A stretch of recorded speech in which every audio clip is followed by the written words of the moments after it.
Prince Harry is in Chicago to help out his dear friends Michelle Obama and Barack Obama for their inaugural Obama Foundation Summit.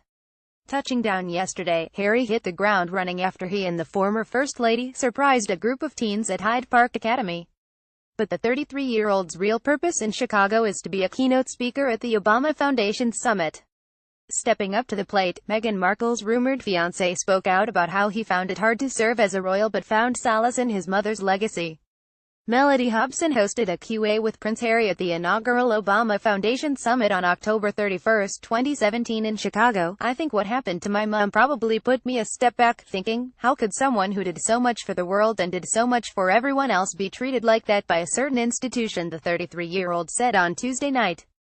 Harry, who you know is the proud advocate for charities like the Invictus Games and his Royal Foundation, shared with the panel what made him change his stance. "It takes a bit of getting used to, but once you understand the privileged position that you're in, you go to spend the rest of your life giving back, and gaining the trust and respect of the general public." Harry then touched on his guiding light, his mum, Princess Diana, who he lost when he was 12, describing her as my ideal role model. He mused, "I think she had a lot in common with everybody, but also she certainly listened.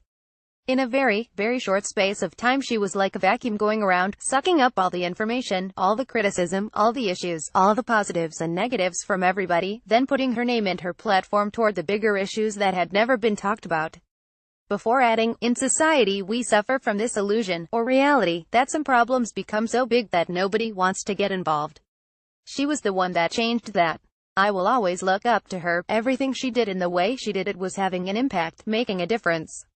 The panel was made up with businesswoman Melody Hobson and Chantel Stefanovich, who works for Full Effect, a program with the Royal Foundation, and David Peterson. At the event they quizzed Harry, who shared he attended his first proper royal engagement at age 4 or 5, on his family's commitment to their charity work. "Because of the position that we're in, you're not in it for 4 years, 8 years, you're in it for life," he explained. "Therefore everything we can do, we have a bigger, longer platform than politicians." For the royal trio, the issue of mental health has been their driving force.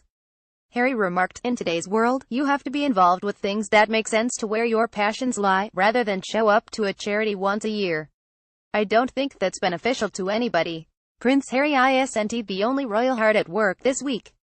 His sister-in-law, the Duchess of Cambridge, hosted a private meeting at Kensington Palace. On Wednesday, the pregnant mum of Prince George and Princess Charlotte headed up a roundtable discussion focusing on maternal mental health. The meeting was not formally announced, with the palace simply sharing a snap from the discussion. The Duchess is keen to develop an understanding of the issues surrounding maternal mental health, and to learn what support is available.